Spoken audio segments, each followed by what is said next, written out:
یوں تو ہر روز نئی خبریں ہیں، مگر اسلام آباد کے اندر آج سپریم کورٹ کی خبریں بھی ہیں، پارلیمنٹ کی خبریں بھی ہیں، پولیٹیکل خبریں تو روز ہی ہوتی ہیں۔ اصل جو خبر ہے وہ اس وقت سپریم کورٹ سے نکل رہی ہے، جہاں پہ ایڈیشنل رجسٹرار کا جو توہین عدالت کا مقدمہ تھا وہاں سے وہ نوٹس واپس لیا گیا، لیکن اس کے بعد منصور علی شاہ صاحب نے کچھ اہم ریمارکس دیے ہیں، اور وہ اہم ریمارکس جو ہیں وہ یہ ہیں کہ عدالتی وقار کے پیش نظر جو کمیٹیاں بنائی گئی ہیں ان کو تو ہم نوٹس نہیں کر سکتے، البتہ چیف جسٹس ہمیشہ اس معاملے کو ہمیشہ کے لیے طے کرنے کے لیے فل کورٹ تشکیل دیں۔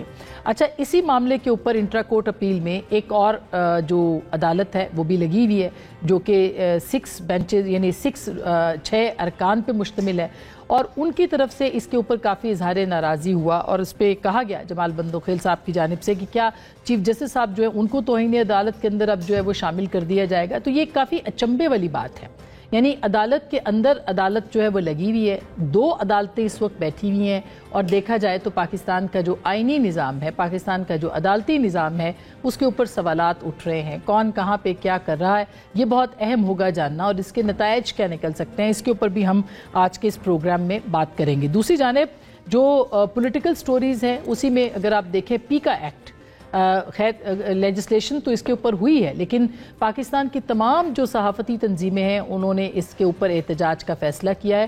کل جو ہے وہ احتجاج کیا جائے گا، ہماری جو یوجیز ہیں وہ اس کے اوپر احتجاج کریں گی، اور اس کے ساتھ ساتھ آج بھی پارلیمنٹ کی جو سٹینڈنگ کمیٹی برائے داخلہ تھی اس کے اندر اس کو منظور کر لیا گیا ہے، اور اس منظوری کے دوران جو ہے وہ اس میں ووٹ خود فیصل سلیم صاحب جو کہ چیئرمین ہے قائمہ کمیٹی کے، پاکستان تحریک انصاف سے ان کا تعلق ہے، انہوں نے بھی ووٹ کیا ہے اس کے اندر۔ دلچسپ بات یہ ہے کہ اس کے اوپر واک آؤٹ بھی ہوا ہے، قومی اسمبلی کے اندر بھی بائیکاٹ کیا گیا پاکستان تحریک انصاف کی جانب سے جب اس کو منظور کیا جا رہا تھا، اور سینٹ کے اندر بھی جو ہے واک آؤٹ دیکھنے کو ملا۔ مگر اصل بات یہ ہے کہ کیا اپوزیشن کو واک آؤٹ کرنا چاہیے تھا؟ یہ ایک بہت اہم سوال ہے، اور اس کے جو نقصانات ہوں گے صحافت کو وہ کیا ہوں گے، اس کے اوپر بھی آج کے اس پروگرام میں بات کریں گے۔ سینٹ کے حوالے سے بات ہو رہی ہے تو عجیب مزاج ہے اس وقت کہ پاکستان کے اندر قانون کا کہ پروڈکشن آرڈرز سینیٹر اعجاز چودھری صاحب جو تحریک انصاف کے ان کے جاری ہو چکے ہیں، 13 جنوری کو ان کے پروڈکشن آرڈرز یوسف رضا گیلانی صاحب نے جاری کیے، مگر آج تک ان کو ایوان میں پروڈیوس نہیں کیا گیا۔ 14 جنوری سے لے کے اب تک ان کے احکامات پر عمل درآمد نہیں ہوا۔ سننے میں یہ بھی ہے کہ گیلانی صاحب نے کہا بھی ہے کہ چونکہ عمل درآمد نہیں ہوا اس لیے وہ صدارت اس وقت سینٹ کی نہیں کر رہے۔ وہ کیا کہہ رہے ہیں ذرا گیلانی صاحب کو سنیے گا۔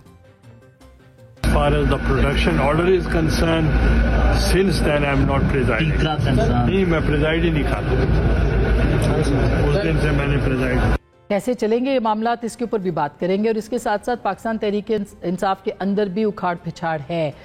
کیوں ہٹایا گیا ہے علی امین گنڈاپور صاحب کو خیبر پختونخوا کی صدارت سے، اور کیوں دیا گیا ہے جنید اکبر صاحب کو؟ کون سی جارحانہ بیٹنگ جو ہے وہ پاکستان تحریک انصاف اب ایک نئی سیاسی پچ کے اوپر کرے گی، یہ دیکھنا بہت ضروری ہوگا، اور جنید اکبر صاحب کا آنا کیا معنی رکھتا ہے اس کے اوپر ضرور بات کریں گے آج کے اس پروگرام میں۔ سنیے گا جنید اکبر صاحب نے کیا کہا ہے اپنی حکمت عملی کے حوالے سے۔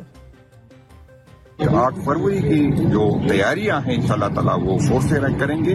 چھوٹی چھوٹی ایشو پہ اختلاف ہوتا ہے، اور یہ جمہوریت کا حسن ہے۔ فوکس جو 8 فروری کے احتجاج پر پارٹی قیادت فیصلہ کریں گے کہ ہم نے جلسہ کرنا ہے، ڈسٹرکٹ لیول پہ کرنا ہے، یا اسلام آباد کی طرف لانگ مارچ کرنا ہے۔ تینوں آپشن جو ہے ہمارے پاس ہے۔ اللہ تعالیٰ اس دفعہ ہم تیاری کے ساتھ سوچ سمجھ کے آئیں گے کہ ہمارے ساتھ آگے کیا ہونے والا ہے۔ یہ یقین دلاتا ہوں کہ جب اس دفعہ خان صاحب کال دیں گے، 24 نومبر کو جو کال تھی اس انشاءاللہ بڑے لوگ۔ کیا پاکستان تحریک انصاف ایک مرتبہ پھر سڑکوں پہ آنے کی تیاری میں ہے؟ اس کے اوپر بات کریں گے۔